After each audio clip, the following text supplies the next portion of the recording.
साथियों नमस्कार। मैं राजेश चेतन FPRT के YouTube चैनल पर आप सबका स्वागत अभिनंदन करता हूँ।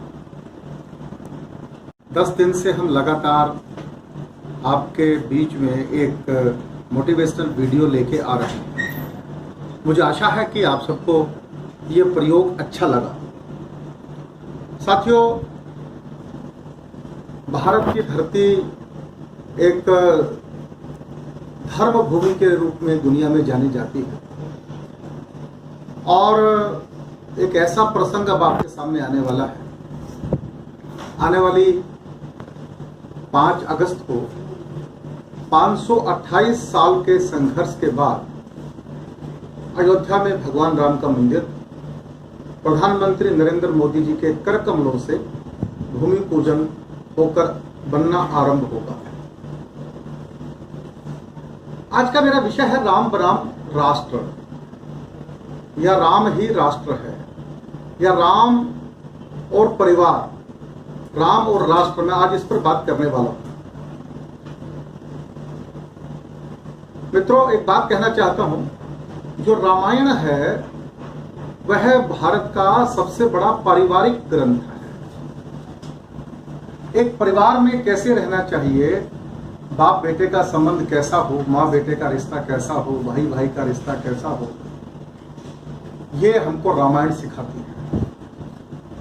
हम में से अधिकांश लोग इंश्योरेंस से जुड़े हुए हैं, फाइनेंस मार्केट से जुड़े हुए हैं, फाइनेंशियल प्रोफेशनल हैं। आप सोच रहे होंगे कि इस रामायण का हमसे क्या संबंध है। तो साथियों, मैं आपको बताना चाहता हूं, हम लोग भी परिवार के साथ जुड़े हुए हैं।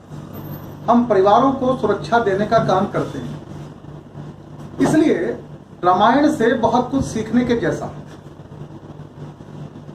राम भारत की आत्मा है, हर हिंदुस्तानी की इच्छा है जब मैं आखिरी सांस लूं तो जुबान पर राम का नाम हो। इसके लिए वो जिंदगी भर तपस्या करता है, राम जी के मंदिर जाता है, राम नाम की माला करता है, और यही नहीं, रामलीला में जाता है, अब प्रैक्टिस करता है, अभ्यास करता रहता है कि आखिरी समय में मेरी जुबान पर राम का नाम है। और जब वो संसार छोड़ के जाता है तो पीछे चलने वाले भी आवाज देते हैं, नारा लगाते हैं, राम नाम सत्य है। तो दोस्तों, ये जो यात्रा है राम नाम सत्य की, आप देखिए कि राम भारत में किस प्रकार से रचा बसा है। और उसके बाद भी 528 साल लगे राम जन्मभूमि मंदिर के निर्माण में। मैं आज उन सब कार्य सेवकों को और उन सब विश्व हिंदू परिषद के नेताओं को मैं आज उनका स्मरण करता हूं, जिनके त्याग तपस्या से आज ये सपना पूरे होने जा रहा है। मुझे लगता है कि ये 5 अगस्त भारत में एक उत्सव के रूप में आने वाले समय में मनाया जाएगा। 5 अगस्त 2019 को कश्मीर में 370 को समाप्त किया गया, और 5 अगस्त 2020 में हम देख रहे हैं कि अयोध्या में राम मंदिर का निर्माण आरंभ होने जा रहा है। मैं एक बात आज इस प्लेटफॉर्म से आप लोगों को कहना चाहता हूं केवल कि आप जो इंश्योरेंस का बिजनेस करते हैं, या म्यूचुअल फंड का बिजनेस करते हैं, या जनरल इंश्योरेंस का बिजनेस करते हैं, उसमें परिवार की इकाई बहुत महत्वपूर्ण है। दोस्तों, परिवार की इकाई बहुत महत्वपूर्ण। आप देखिए, रामायण के कदम कदम के ऊपर परिवार में रिश्तों को कैसे मजबूती के साथ जिया जाता है, ये हमको सिखाया गया। भगवान राम पिता के आदेश के ऊपर घर छोड़कर जंगल चले जाते हैं, वनवास चले जाते हैं। तो आज मैं देख रहा हूं भारत में परिवार टूट रहे हैं। हम सब एक परिवार के शुभ चिंतक होते हैं, परिवार के सलाहकार होते हैं, कंसल्टेंट होते हैं। मैं आपसे निवेदन करना चाहूंगा कि एक काम आरंभ करना चाहिए।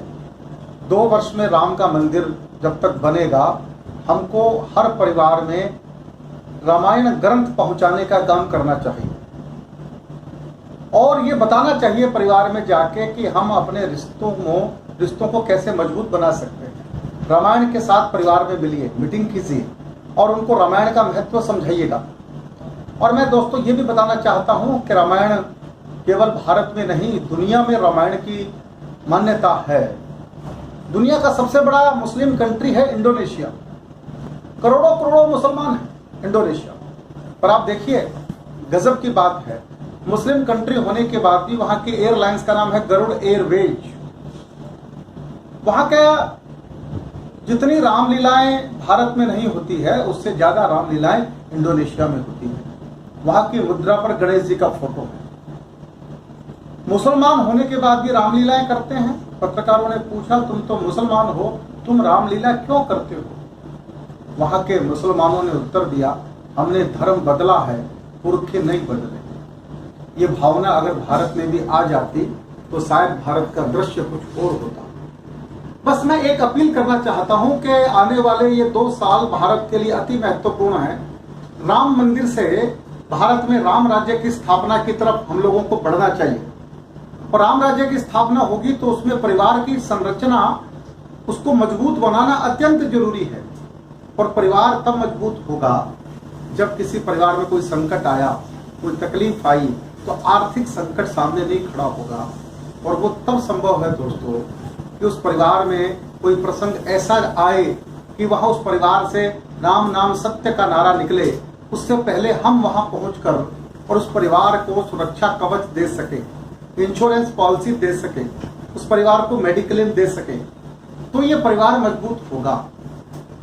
सारी राम कथा जब परिवार को समर्पित है, और हम इंश्योरेंस वाले, हम म्यूचुअल फंड वाले, हम जनरल इंश्योरेंस वाले भी परिवार को सुरक्षा देने का काम करते हैं, तो आने वाले 2 साल में मैं फिर अपील करना चाहता हूँ, रामायण की कुछ पुस्तिकाएं आप लीजिए बाजार से, एक एक परिवार में जाइए और जाकर कहिए कि एक अभियान हमने चलाया है परिवारों को जोड़ने का, परिवारों को मजबूत बनाने का, संबंधों को मजबूत बनाने का, परिवारों में रिश्तों को सबल बनाने का एक संकल्प लिया है और परिवारों को सुरक्षा देने का एक संकल्प लिया है।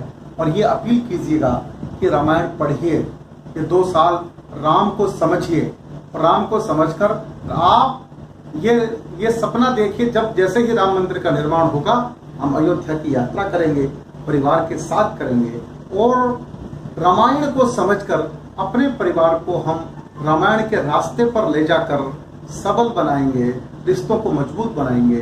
तो वास्तव में भारत में राम राज्य की जो स्थापना का सपना हम लोग देख रहे हैं वो पूर्ण होगा। मैं पुनः FPRT के सब सदस्यों को राम जन्मभूमि मंदिर के भूमि पूजन की बधाई देता हूं, शुभकामनाएं देता हूं और प्रार्थना करता हूं कि आप भी जुड़े इस यज्ञ से, इस अनुष्ठान से और परिवारों को जोड़ने का संकल्प पूरा करें। परिवार जुड़ेंगे तो राम राज्य का सपना जरूर जरूर साकार होगा। आप सबका बहुत बहुत धन्यवाद।